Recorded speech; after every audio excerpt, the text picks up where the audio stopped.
So when we talk about making things look cinematic, you know that we mean that we're talking about making it have a particular look and feel. And with us working with so many different clients and after having done so many different projects, clients clearly know what a Tsunami video looks like. So I think it's time to talk a little bit about why we bring the gear we bring, because many times people are surprised and, oh, I didn't know you were going to bring this and that. So let's take a look at the things we bring and walk through what it actually does for your shoot. So when we go into any space that we're about to film in, the first thing we do is we take a look at the actual space we have. And most of the time, before bringing all the gear in, we're moving things around. So we could have had this a little more organized, but I think it's good to show the way things actually go anyway. All right, so we're setting up the lights. And typically, you'll have lights like this. Put it on a stand, go right in here. This particular light right here is gonna be our fill light. By fill light, we mean this is the light that's gonna make your shadows look a little less harsh. We have that as the fill light. For our key light, we're gonna do a little modified book light here, and we're gonna mount our light like that, parallel to the ground. There's a reason for that, because we're gonna actually, instead of using a softbox and the light being directional on the talent, we're gonna grab this light, we're gonna bounce it into a white sheet. So to get that pointed up the way we wanna control the light, because cinema is control. Cinema is not 60 frames a second, even though you can have 60 frames a second in the cinema. That's not what we're saying. But cinema is not just a simplification of camera settings. That's the point. It's being more intentional and controlling everything. And everything you do has a specific reason. All right. So this is a Fresnel lens, like you would see on a lighthouse actually. This is gonna allow us to control that light beam to go specifically where we want it. These most people have seen. It's a standard softbox.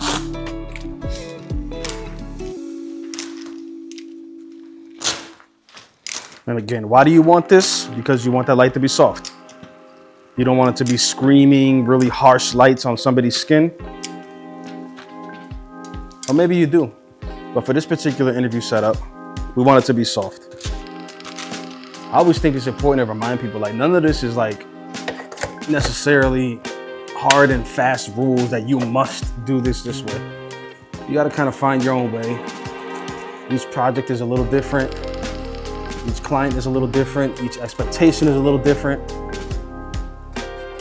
But for us, Tsunami kind of built a brand and an aesthetic that people that work with us, they want that look and feel. So we have a specific setup to accomplish that. Backlight, we don't typically feel like you have to diffuse it. Again, that's just us. This is not a copy and paste, go do this because we said so. This is what works for us. But for the backlight, we typically just go hard light, no diffusion.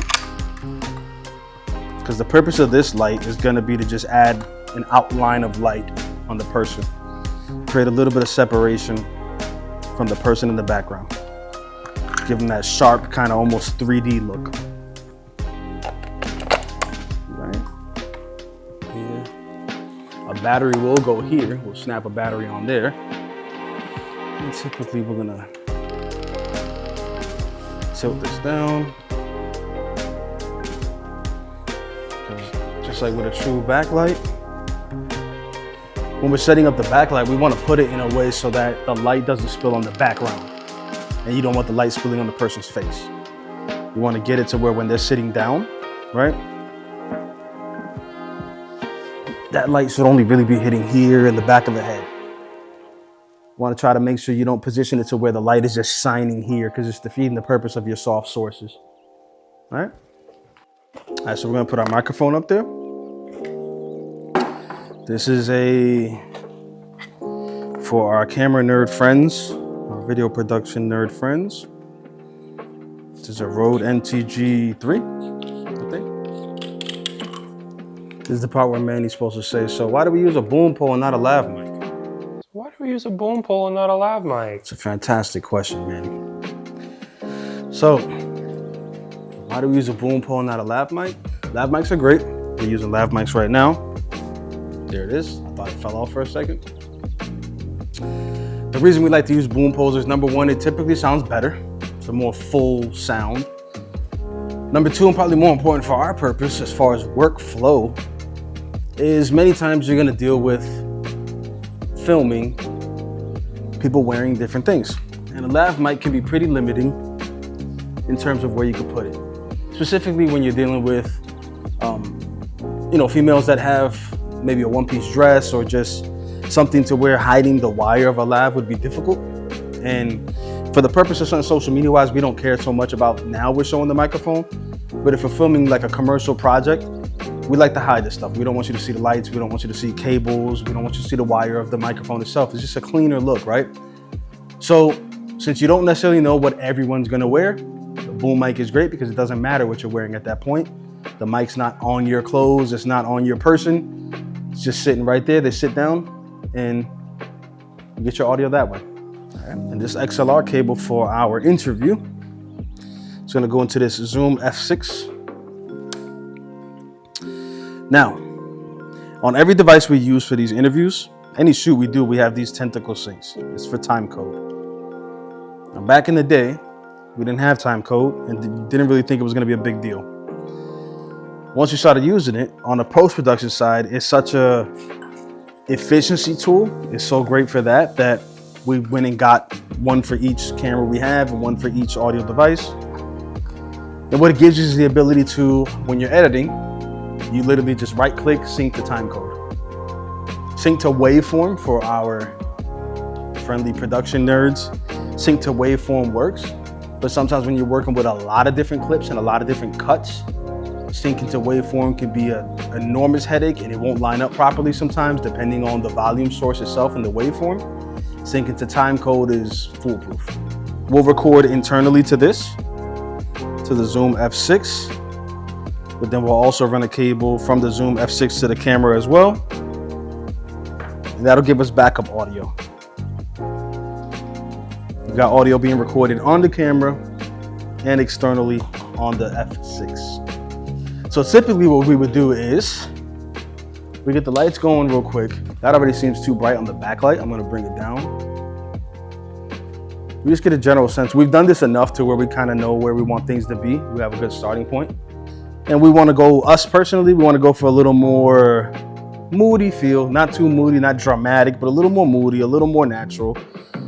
So we'd start with just adjusting the brightness of our book light, our key light. Now here's an important point. We have all this set up, but you might wonder what do you really need all this for, right? Like, why do you need all these lights? Let's go ahead and turn these off real quick and show people what this looks like with all these lights off, right? Now we just have these lights up top, standard office lights, right? So this right here is what it looks like with no additional lights that we bring. We're not controlling the light at all. We're just using the overhead lights from the office. This is what it would be if you brought nothing but a camera. So now what we would do is typically, we would turn off the overhead lights because we brought all these lights for a reason. We're gonna control the light. Here we're seeing kind of this teal that's showing us our shadows. If it gets into purple, you're losing information. That's a choice. That's a choice you're gonna have to make. Do you wanna crush the shadows completely? Do you want the highlights completely clipping, what we call like blown out? It really depends. We try to avoid those things. We avoid clipping and we avoid the shadows being crushed too much. But this is a stylistic thing, it's art. It's not a hard and fast rule. No one can tell you this is the way you must do it. It depends on your project. If you're shooting a short film, if you're shooting a feature film, if you're shooting a piece of commercial testimonial content, it's all gonna depend. Let's go ahead and start looking at what this looks like. Now here we're gonna look at false color. And already, I mean, we've done this so often that I'm already pretty happy with that. There's some adjustments I still wanna make. I see that on his forehead, the light is a little too hot. But we got a really nice roll off of, if if you're looking at the frame itself, the left side of the frame, so essentially his right cheek, our left, his right, is highlighted, and then his left cheek, our right, is a little dark, a little shadow side. You got a nice natural roll off. So we're gonna adjust our key a little bit. I think the key is a little hot. We can mess with the position of it if we want to, but we just want to pull that back to where he doesn't have big old bright shiny spots on the face, because that's not flattering for anybody.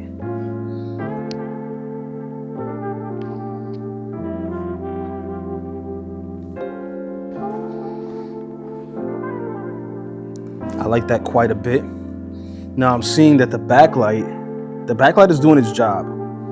But the backlight is too bright. We want things to look subtle. Everything we do is subtle. Let's go there. That's cool. That is cool. I like that look. This is a good opportunity to do a sound check, right? Let's do a quick sound check and see what that sounds like if we just use the camera's internal microphone. So I'm Manny with Tsunami Digital Media, and this is a sound test. Hey, I'm Manny with Tsunami Digital Media, and this is a sound test. Hey, I'm Manny with Tsunami Digital Media, and this is a sound test. Hey, I'm Manny with Tsunami Digital Media, and this is a sound test. So I want to also do a little test to show people what this looks like on the phone with proper lighting. All right, Manny, go ahead and do some talking there. Just move your hands around. Hey, my name is Manny. I work at Tsunami Digital Media. Here we're testing the cameras, looking to see what it'll look like. On an iPhone. On an iPhone. That is an iPhone, yep. Now, we're going to turn off these lights. We're going to work with the overheads.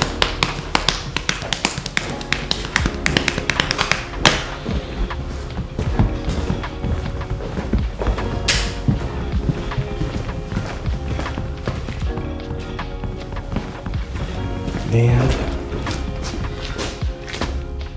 let's go right here. Talking. We testing the cameras. The cameras are being tested. Here we are testing the cameras and the image of the cameras with the camera. Testing, camera, visual. Looking at the visual.